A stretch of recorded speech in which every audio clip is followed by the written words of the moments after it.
દીવું બેન આ જેલી લાવ્યા છે. હા લાવ તોડી દો. જેલી જેલી ખાશો? હે કોને આપીશ તું જેલી? જેલી કેવી છે? મીઠી મીઠી છે. જો દૂધુ ને જોતીશ જેલે. જો રોવા મળી. દે એક દૂધુ ને દે. એમ ન કરે બધા દીદી ને દેવાય. મારા દીવું ને જીવ તો કેવો છે ને નાની બેન ને દે જ નહીં.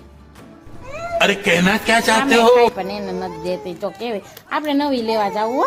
હાલ આપણે લેવા જઈએ. તને નહીં હવે તને અપાવું જ નહીં. જો જો કે ફસ ગયા છીએ. દીવુંને આપણે એમ કહીએ ને કે નવી એને લઈ દો એટલે દીવું તરત દે, નકર ન દે. ઓલું કહેવાય નહીં સીધી ઉંગલી છે ઘી ના નીકળે તો ઉંગલી ટેડી કરી નીકળે. એનું જેવું છે. દીધું ને જેથી